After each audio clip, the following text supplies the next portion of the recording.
Welcome back to the Candidate One-on-One video series. If you're watching this is your first video. My name is Cory King. I'm the Executive Director of the Bath-Brunswick Regional Chamber, and this is a series that we do with all candidates in our chamber district that are running for the Statehouse. As a disclaimer, the chamber does not endorse any candidates. This is just simply that you get to know these folks. Often they're very conversational, um, very easy conversations because we're easy people to talk to, and that's the long and short of it. So, Guy is our next person. Guy, how you doing today? I'm doing great, thanks. Guy, as you know, we're going to go through 5 questions. I like to ask all the candidates the same 5 questions to keep it fair. But also, depending on your answers, we'll probably go down a road or two. So the first question is, what district are you running for, and where does that cover? So it's District 98, which is the towns of Durham and Pownal, entire towns, and then parts of Topsham, Bowdoin, and Lisbon Falls. Perfect. Yeah, that's a new district, I think. I think it just came up like in 2020 when we had the census in the new district. So, yeah, it's fun. It's my district, as I think I told you earlier. Question number 2. Tell us a little bit about your background and why you're running for office. Okay, so I'm a builder. I'm a contractor, general contractor, commercial truck driver. I'm a veteran. I served in the Maine Army National Guard as a combat engineer. I'm actually a naturalized citizen. My dad was U.S. Air Force for 22 years, and he traveled all over the world. And he met my mother in France, and she was French, and that's where I was born. And spent most of my life, my younger life, in Europe. So I went to junior high and high school in Germany. And that's where I met my girlfriend, who became my wife, and she's from Bar Harbor. And that's why I'm in Maine. Okay, so I chased her all the way from Germany to Bar Harbor, and that's where I caught her, and it was worth the fight too. But you find a good one. You want to hold on to her. So so Yeah. so why are you running? What's your motivation? Well, so I have a total of 12 grandchildren, 4 children, and 3 of my children live here in Maine, and 10 of my grandchildren do here.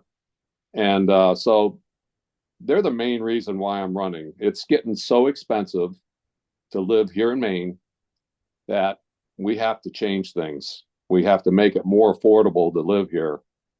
And I can help with this. I'm a builder. So I know how to build affordable houses, and I've been doing this for decades here in Maine. I actually own a mobile home park here that I actually built myself, and that's affordable housing. And I'm getting ready to start building affordable small houses in a garage that I built this year, so that people can afford to live. That is that. I mean, the housing thing. Yeah, it's one of the things that I hear the most when I'm talking to businesses. I mean, and I'm not. I'm in the same boat as everyone else in terms of the affordability stuff. I've got 1.5-year-old and a 3-year-old, and we got the house in Durham, and we're squarely in the middle class, and we're just getting by. And I think about what do people do that aren't as fortunate as me and my wife are. How do Well, they afford I've it? met thousands of people. I've met thousands of people in the last 3.5 months that I've been knocking on doors almost every day. I think I've been to like 5,000 houses. I know that there's only like 3,200 houses in the district, but a lot of the houses I keep going back to people where I haven't met them. So a lot of the houses I've been to 2 or 3 times, and finally, until I finally meet them, because it's so much easier to talk to people in person. And one of the major concerns that I keep on hearing over and over and over is that people can't afford to pay the higher property taxes. Their electric bills have doubled in the last 3 years, and including the high cost of food. So, energy costs, electric costs are driving everything through the roof. And I have solutions how I can help. And especially if the state of Maine flips who's in control in Augusta on November 5th, if the Republicans are able to gain the majority, we can help lower electric bills big time. Well, let's It's how we're. yeah, Go ahead. this is just more for the people that have seen some of the other videos, because you're starting to answer question three, and I just want to get that out there. So, what are the top three issues affecting Mainers right now that you look forward to working on if elected? You've said affordability, and you've talked about the energy and electric, and we can go further down that road. If there's other things you want to hit, let us know that too. Okay, yeah. So electric bills, it's not really CMP's problem, although I don't agree that CMP should be owned by a foreign country. I think it's not right. I think it's a national security issue, but that's not things that we deal with at the state level. But what we do and what has caused the problem with the high electric rates here in Maine is that it's actually the solar farms that the legislature gave subsidies to. So it's our taxpayer money that are putting up these solar farms. And the electricity that's generated from those solar farms is actually 20 to 24 cents a kilowatt hour. And you compare that to hydro dams, our existing hydro dams are generating electricity at 3 to 4 cents a kilowatt hour. So the more solar farms you see go in, the higher our electric rates are going to go. And then I got more bad news, but see, that right there can be corrected just by repealing that law that was passed a couple of years ago. We can repeal that law and not be subsidizing the solar farms that are owned by foreign corporations or out-of-state corporations and foreign corporations. And it's like 10 cents is basically what it costs to generate electricity with the solar farms. And then there's subsidies. Our taxpayer money is subsidizing these out-of-state corporations. So we can repeal that. And then something that passed this spring. So this is a big thing that I've been pushing and informing. I'm all about informing consent. Okay, so letting our constituents know what's going on. So they passed the law this spring, and there's going to be maybe up to 1,400 offshore floating windmills in the Gulf of Maine. So you think electric rates are going to double and triple, and they are, unless we repeal some of these laws. But when the offshore windmills go in, they're going to probably double again. So can you imagine your electric bill going from $200 to $1,000 a month? I can't.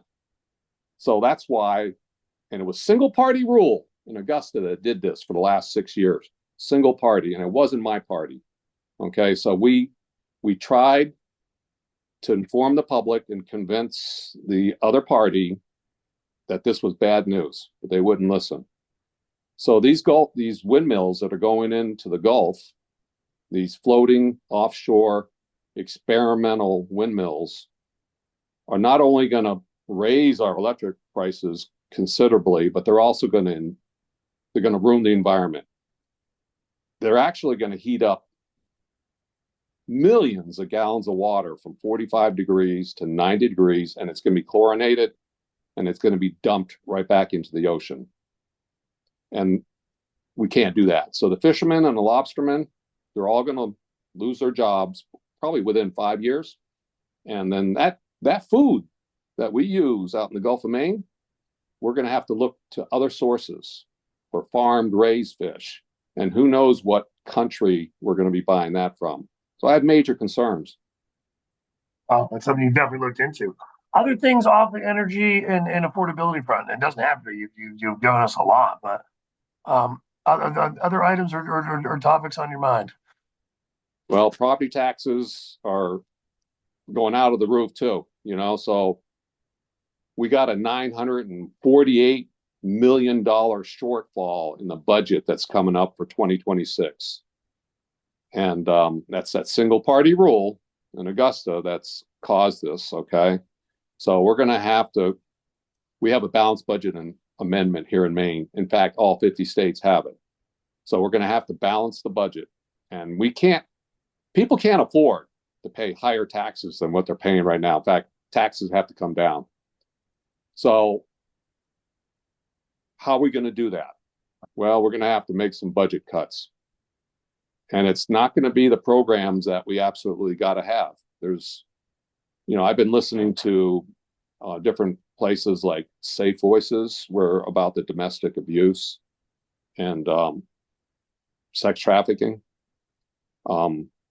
People need help. We can't be cutting those budgets and those things. So we're going to have to look places to cut the budget. And people got to have more affordable houses too. Yeah, yeah, absolutely. The affordable housing. I know there was the Lynn Haven Park in Brunswick. They just went to a co-op management piece that saved that. Those owners of those homeowners in that park are gonna now be cooperative owners of that, and rather than selling it to an out-of-state company. That was something wild that I'd never heard of until just months ago. Yeah. Let me get to question 4 for you. And I've asked this question 2 ways, so I'm going to give it to you both ways. The question is, if voters could only know 2 things about you before they fill out their ballot, what would those 2 things be? I've also asked people, there's a different way, saying, after you knock on someone's door and you're walking down the driveway, what do you hope they remember about you? Well, everybody that knows me knows I'm a really hard worker and I don't quit. Okay. And that I'm honest and I'm charitable and I'm really concerned for their welfare and for our state. Okay. And I'll work really hard to represent them. I'll be on the job full time. So I'm going to give up my construction business and dedicate my time to serving the state of Maine again. And just so that you know, my heart too is I actually, like I said earlier, that I have a mobile home park here in Bowdoin. It's called Bowdoin Pines. And my lot rent, which includes sewer and water in my park, is currently it's $340 a month. There's a park that's like 1 mile from me, and they're charging just under $600 a month for the similar type services. Okay, so 340 versus 600. I can't charge my tenants more because I can't afford it, right? And then I know there's parks like in Brunswick and Topsham that are charging 800. This is ridiculous, you know. So I know there's inflation, but people got to be able to afford to live. So Yeah, go ahead. Sorry. so just know that I'm a nice guy. Okay, I'm actually a Christian too, and I'm honest. And you won't hear any profanity coming out of my mouth or denigrating other people, calling people names. I won't do that, but I will talk policies all day long. Well, that is wonderful to hear. That is wonderful to hear, sir. Anything I didn't ask you about that you want to just say now, and anything we didn't cover? I mean, we covered a lot, but Well, just in order to help Maine, you guys got to vote for me. So everybody that's listening to this in Durham, Pownal, Bowdoin, Topsham, and a little part of Lisbon Falls, I need your support.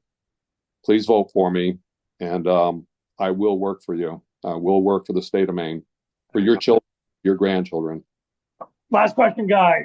What's the best way for people to connect with you? I know we got just a few days left here, but what's the best way for people to find out more about you or to get in contact with you?